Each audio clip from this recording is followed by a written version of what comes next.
अस्सलाम वालेकुम व्यूअर्स, मैं हूं समीना पाशा। उम्मीद है आप लोग खैरियत से होंगे। व्यूअर्स, कुछ अहम खबरें और अपडेट्स लेकर इस व्लॉग में आपके सामने हाजिर है जनाब।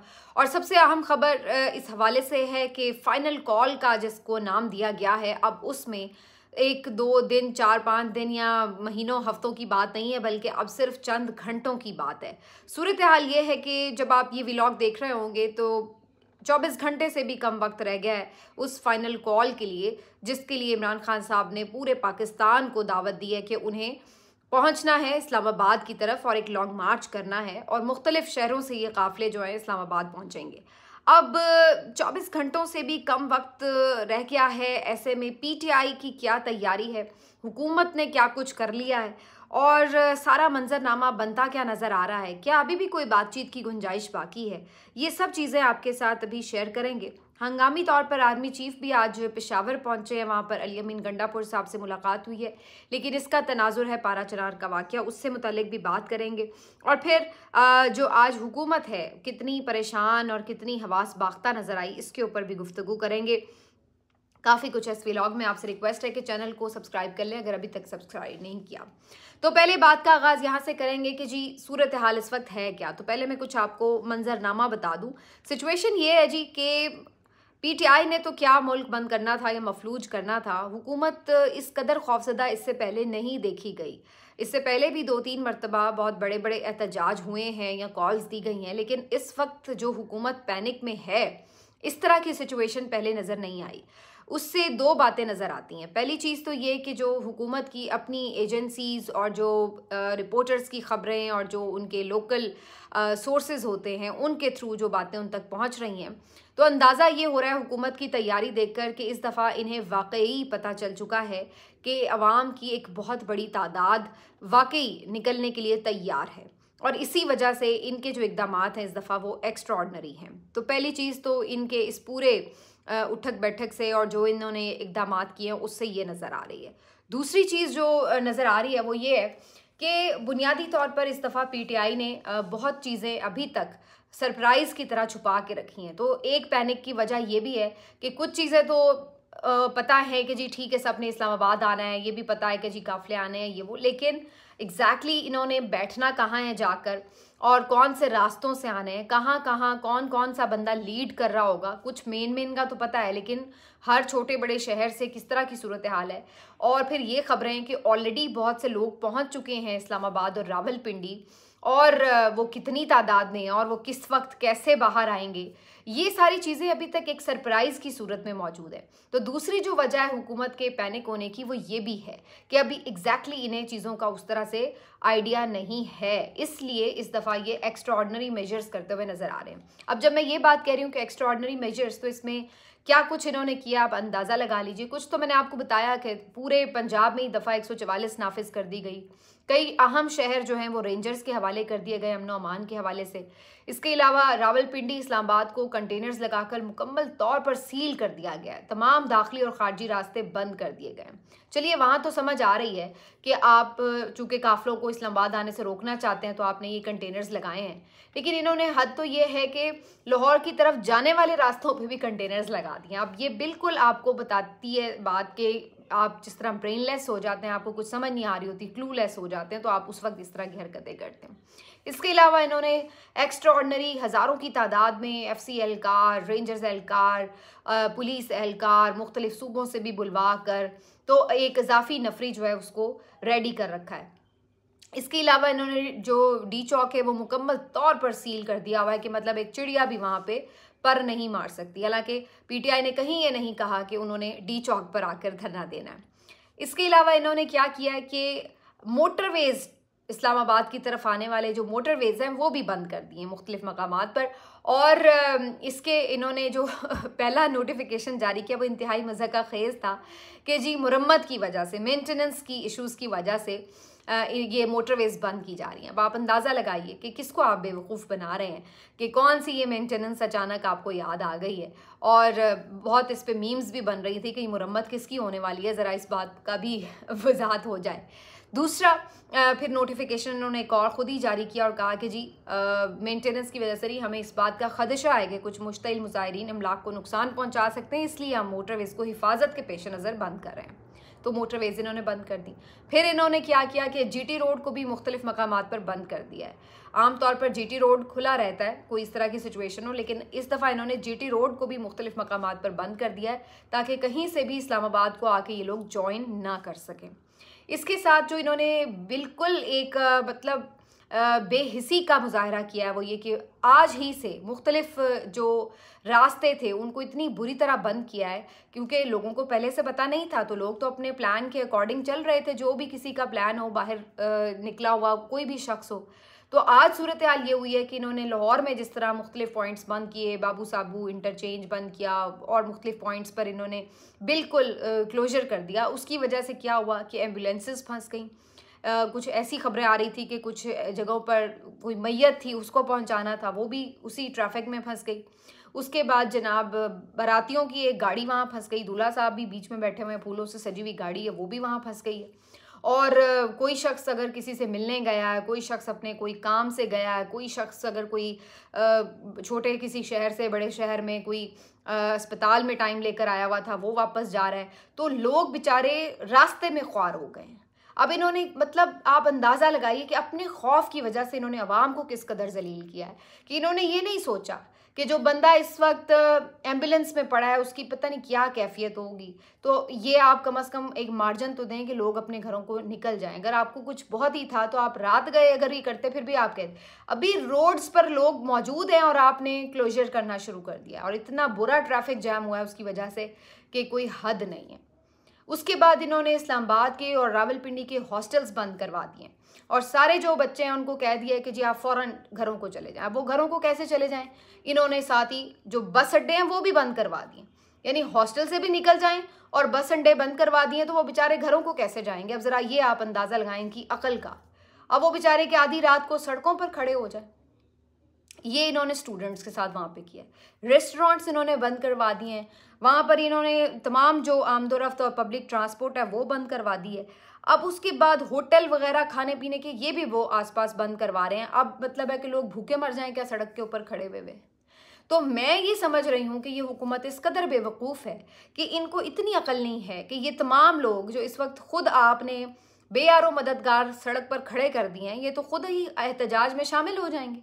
भाई जब आपने उनको घर जाने का रास्ता नहीं दिया, छोड़ा, तो फिर वो बेचारे क्या करेंगे स्टूडेंट्स? वो तो कहेंगे चलो अब इससे बेहतर है कि इस हुकूमत नालायक हुकूमत से जान ही छुड़ा लो। इनको यानी इन्होंने अवाम को इतना तंग कर लिया है कि अवाम तंग आकर ही इनके खिलाफ मेरा ख्याल है सड़क पर निकल आएंगे। पीटीआई के कहने पर निकलें या ना निकलें, इनकी हरकतों की वजह से ज़रूर बाहर निकल आएंगे।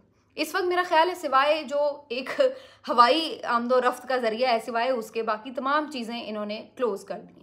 इंटरनेट मोबाइल सर्विस अभी से जुज़वी तौर पर उसमें इंटरप्शन नज़र आ रहा है और कल से शायद वो आपको बहुत ज़्यादा बिल्कुल मुकम्मल बंद नज़र आए। तो ये वाली इन्होंने मुल्क की सूरत हाल कर दी। अब आप अंदाज़ा लगाइए, बाहर के लोग भी इसको रिपोर्ट करें। मैं मुतादिद जो जर्नलिस्ट हैं इंटरनेशनल उनको भी ऑब्जर्व कर रही थी, सारे वो यही बात कर रहे हैं कि ये इनका हाल है। इतना एहतजाज का इनको खौफ है, एक ऐसे शख्स के एहतजाज का खौफ है जो जेल में बैठा हुआ है, जो खुद वहाँ पर मौजूद भी नहीं होगा, और उसके एहतजाज के खौफ से इन्होंने अपने आप का क्या हाल कर लिया है कि पूरा का पूरा इन्होंने अपने आप को महसूर कर लिया है। अपने आप को तो जो किया है सो किया है, साथ में जो लोग जलील करके इन्होंने रख दी हैं, तो आप अंदाज़ा लगाएं इनके जो हामी सहाफ़ी हैं वो भी इनको लान तान कर रहे हैं कि कोई इस हुकूमत का हाल है कि ये इनकी मनसूबाबंदी है, इस तरह इन्होंने रोकना है। अगर यही हालत हो गई है तो इससे बेहतर सुलह ही कर लें। लोग अब इनको ये मशवरे दे रहे हैं। तो ये इस सारी खौफ की जो सूरत हाल है, और इसमें जो मज़ीद चीज़ें हैं वो ये कि मैं देख रही थी रेड्स वगैरह का सिलसिला जारी है। आज एक इंटरेस्टिंग वीडियो देखने में आई, महर अब्दुल सत्तार जो कि आपको पता है पीटीआई के पहले भी लीडर हैं, जिन्होंने बड़ी जद्दोजहद की है, बड़े फाइटर हैं, इनके भी आज डेरे पे रेड हुआ और इनको पकड़ने के लिए जो पुलिस वहाँ आई तो वहाँ के जो इलाके के लोग हैं वो वहाँ पर इकट्ठे हो गए, और उन्होंने जब वहाँ पर आकर ठीक ठाक किस्म का पुलिस को ज़रा अपना मजमा दिखाया तो पुलिस वहाँ से फिर रफू चक्कर हो गई, और फिर वहाँ के जो इलाके के लोग थे उन्होंने रिहाइशगाह का कंट्रोल सिक्योरिटी का संभाल लिया। तो यहाँ पर अब सूरत हाल ये हो रही है कि लोग अब पुलिस को अगर एंटर ना होने दें तो पुलिस क्या करेगी?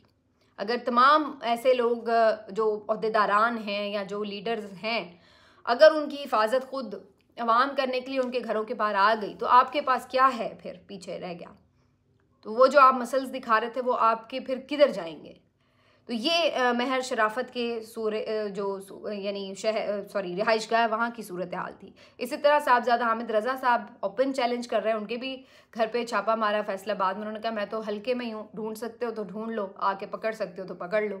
तो ये वाली सूरत हाल है। तो रेड्स का सिलसिला जारी है। बहरहाल इस सारे माहौल में पहला काफिला जो है वो निकल पड़ा है, और ये पहला काफिला निकला है बलूचिस्तान से। और ये सालार खान काकड़ जो PTI के बड़े जीदार किस्म के लीडर हैं वहाँ के, पहले भी बहुत दफ़ा रैलीज़ वगैरह का इनेकाद करते रहते हैं।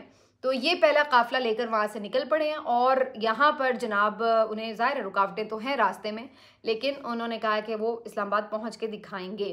तो पहला काफिला तो निकल पड़ा है इस तमाम सूरत हाल के बावजूद भी। लेकिन मीनवाइल जो एक मज़ेदार बात है वो ये कि हमाद अज़हर साहब ने भी आज ट्वीट किया, और उन्होंने पहले से ऐलान कर रखा है कि वो खुद लीड करेंगे पंजाब को। लेकिन इस बात का ख़दशा मौजूद है कि इंटरनेट सर्विस मुतासर होगी तो एंड टाइम पर वो कहाँ अपीयर होंगे शायद लोगों को पता ना हो। तो उन्होंने आज एक हिंट के तौर पर एक ट्वीट छोड़ा है, और उनका कहना है कि जनाब जो इस्लामाबाद आने वाले रास्ते वहाँ पर सब लोग जमा हों लाहौर से, और जिस अपने साथ जो है वो खुश्क खाने पीने का सामान और इस तरह की चीज़ें रख लें। और उन्होंने कहा है कि आप बेफिक्र होकर वहाँ निकलें और आपसे वहीं मुलाकात होगी। तो हमाद अज़हर साहब जो हैं वो इस दफ़ा बज़ाहिर लग रहा है कि मैदान में आपको नज़र आएंगे पंजाब वालों को। अब पंजाब से कितना बड़ा काफ़िला होगा ये देखना होगा, क्योंकि पंजाब के मुतादिद रहनुमाओं ने काफ़ी यहाँ पे मोबिलाइजेशन की है, चाहे वो महर शराफत हों, चाहे वो आलिया हमज़ा हों, चाहे वो यास्मीन राशिद साहिबा का हल्का हो, वहाँ पर भी सनम जावेद वगैरह बाकी लोग जाके डोर टू डोर कैंपेन करते रहे हैं। इसी तरह जो सलमान अकरम राजा का हल्का है, अली एजाज का जो हल्का है, अली एजाज बुटर, वो उन्होंने इन सब लोगों ने अपने अपने हल्के में जाकर कैंपेन्स की हैं। सरगोधा से ये नईम हैदर पंजोता बरादरान जो है वो भी एक्टिव नज़र आए हैं, उनकी भी रैलीज़ वगैरह। तो ये सारे जो चीज़ें हैं ये नज़र आ रही हैं। इधर फैसलाबाद में भी हमने देखा, उधर से जो अटक वाली है सूरत हाल, वहाँ पर आपको पता है जो मेजर साहब हैं, मेजर ताहिर सादिक साहब, उनकी जो बेटी हैं ईमान सादिक वगैरह, उधर से जुनूबी पंजाब से जरताज गुल वगैरह। तो ये सारे जो लोग हैं अब आपको वीडियोस बनाते और वो करते एक्टिव करते लोगों को नज़र आ रहे हैं। तो इस दफ़ा बज़ाहिर लग रहा है कि पंजाब का भी कुछ ना कुछ किरदार तो होगा और लोग निकलेंगे। अब इस सारी सूरत हाल के बाद आगे हुकूमत ने एक रास्ता अपने पास फिर भी मुझे लगता है कहीं बैकडोर रखा है। वो किस सूरत में कि अगर इनको तमाम तर कोशिशों के बावजूद नाकामी हो और इन्हें लगे कि वाकई लोग बड़ी तादाद में पहुंचने में कामयाब हो रहे हैं, तो ये उस सूरत में इमरान खान साहब के साथ फौरी तौर पर अगर कोई इंगेजमेंट करते हैं तो इनके पास कुछ हाथ में हो देने के लिए।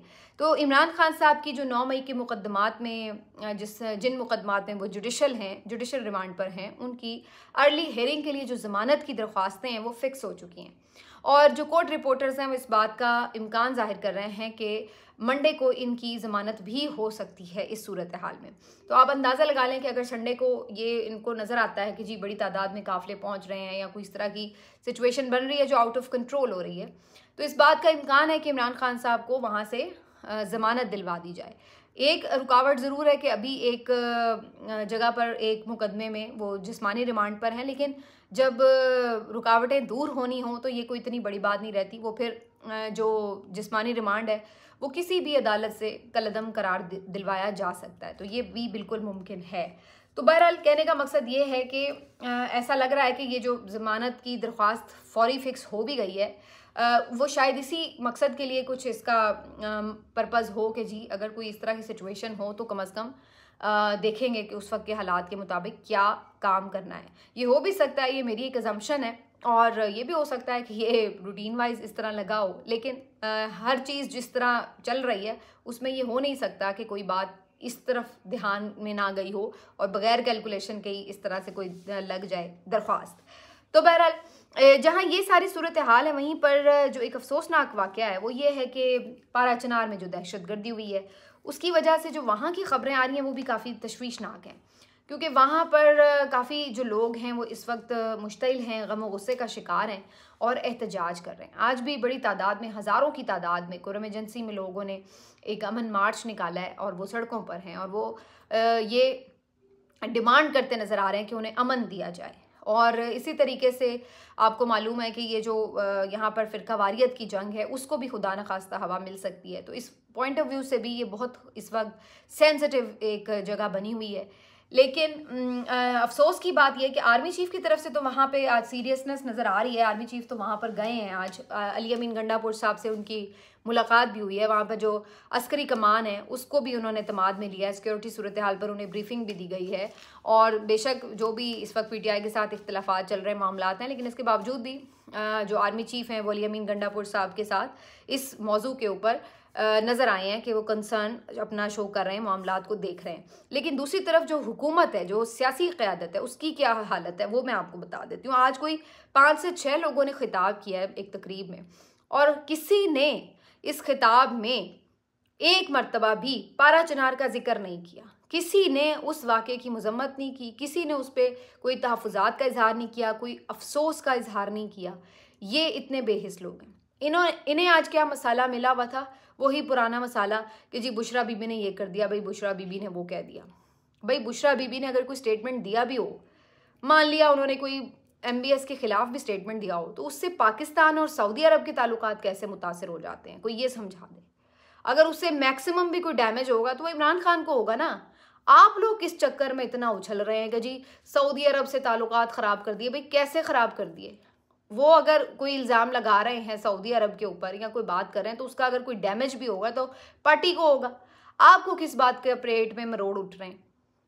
तो ये सारे आ जाके बड़े वो चैम्पियन बने हुए हैं कि जी ये बड़ा नुकसान कर दिया, सफारती तौर पर ये कर दिया, वो कर दिया, ब्ला ब्ला, और जनाब बड़े चमचागिरी शुरू हुई है सऊदीया की। और ये तो करते ही हैं, ज़ाहिर है इनको तो करनी पड़ती है ना बेचारों को। रेस्क्यू जो करता है सऊदी अरब आके इनको हमेशा, तो इनको इस बात की जो है वो है। तो सऊदी अरब बेसिकली पाकिस्तान का अगर दोस्त मुल्क है, वो पाकिस्तान को रेस्क्यू करता है। ये आपके दो तरफ़ा ताल्लुकात होते हैं। पाकिस्तान उनको बहुत सारी चीज़ों में हेल्प आउट करता है, और सिक्योरिटी के मामलात के हवाले से बहुत सारी चीज़ों, और उधर जो है उनकी तरफ से ज़ाहिर है पाकिस्तान को माली मदद मिलती है। मुश्किल वक्त में हमेशा वो पाकिस्तान का हाथ पकड़ लेते हैं, साथ देते हैं। तो उनके अपने, ये अलग बात है कि इमरान खान तो वैसे ही आज क्लैरिफाई कर चुके हैं बुशरा बीबी की जो स्टेटमेंट है कि उनको आउट ऑफ कॉन्टेक्स्ट कोट किया जा रहा है, और MBS के साथ तो उनके बेहतरीन ताल्लुकात हैं, तो उनका कह देना ज़्यादा इंपॉर्टेंट है। अगर इमरान खान कोई ऐसी स्टेटमेंट दें तो बात समझ में भी आती है। बुशरा बीबी साहिबा तो कोई सियासतदान नहीं है ना, उनका कोई इस तरह की हैसियत है पार्टी में भी, अदरवाइज़ भी, कि जिसकी वजह से हम ये कहें कि वो मुल्की ताल्लुकात ख़राब हो गए। अब पर्सनल कैपेसिटी में कोई बंदा अगर कोई स्टेटमेंट देता है, और वो तो वैसे उन्होंने स्टेटमेंट उस तरह से दिया भी नहीं है सऊदी अरब पे इल्ज़ाम लगा के, वो जनरल बाजवा साहब के हवाले से बात कर रही थी कि उन्होंने ये बातें फैलाई हुई थी।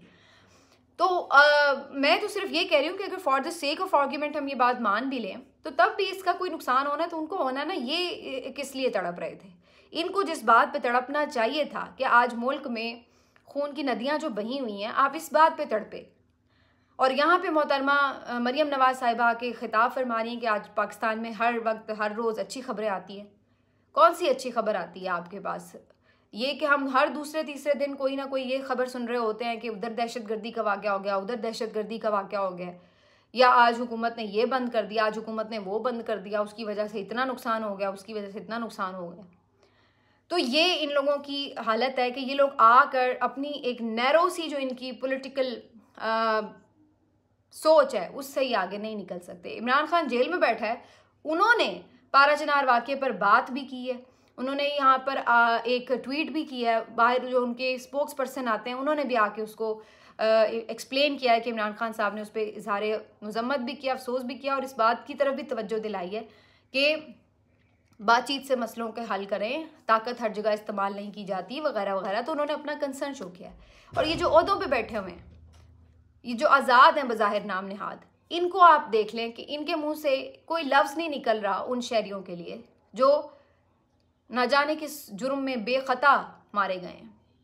तो ये इन लोगों की प्रायोरिटीज़ हैं और ये इन लोगों की सोच है। उल्टा शहबाज शरीफ साहब क्या फरमा रहे हैं? हम वो हाथ तोड़ देंगे जो सऊदी अरब से ताल्लुकात को ख़राब है। सऊदी अरब से ताल्लुकात किधर ख़राब हो गए?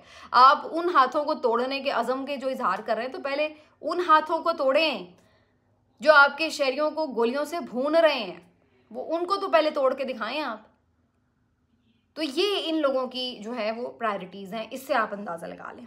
तो बहरहाल ये इस वक्त की जो सारी सूरत हाल है, इस दौरान एक जो खबर और है वो भी आपके साथ शेयर कर दूं कि आज एक खबर बड़ी चल रही थी सोशल मीडिया पर कि 9 मई के जी मुलजमान को, पहले 10 मुजरिमान को सज़ा हो गई है इंसदाद दहशतगर्दी अदालत से। पता नहीं है वैसे किस वक्त जारी हुआ है फैसला या कौन सी अदालत की बात हो रही थी, कहीं ये भी तफसीलात शेयर नहीं हो रही, बस ये बताया जा रहा है कि सज़ा हो गई, सज़ा हो गई।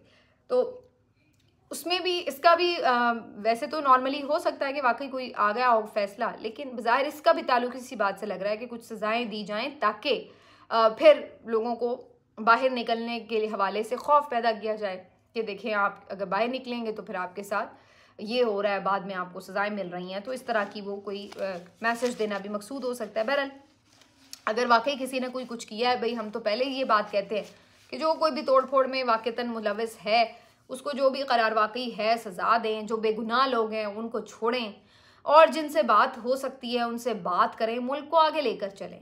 अगर आपने यही रोज़ का पैंतरा बनाना है कि हर वक्त मुल्क आपका एक स्टेक पर, एक अदम इस्तेहकाम की सूरत हाल में रहेगा, तो कैसे मुल्क आगे चलेगा। अब आज ये देख लीजिए आपके ये एहतजाज की कॉल है, सब कुछ बंद है, 2 दिन बिल्कुल बंद रहेगा, हफ्ता भी पूरा, इतवार भी पूरा।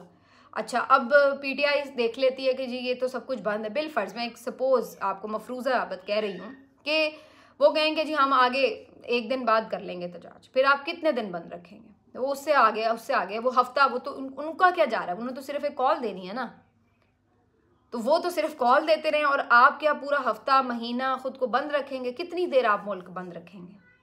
तो ये कौन सी स्ट्रैटेजी है कि जी मुल्क बंद कर दिया तो बड़ी कामयाब स्ट्रैटेजी है।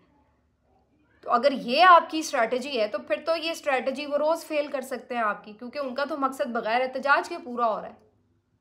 तो ये वाली जो चीज़ है, इससे निकलने का वाहिद हल ये है कि थोड़ी सीरियसनेस का मुजाहरा करें, अपने मफादात से बाहर निकलें, अपने खौफ से बाहर निकलें, बातचीत करें, कोई सीरियसनेस दिखाएं और जो ड्यू किसी का कोई राइट है, कोई उसको रिलीफ बनता है, जो उसका कोई इंसाफ बनता है, वो उनको लेने दें, देने दें।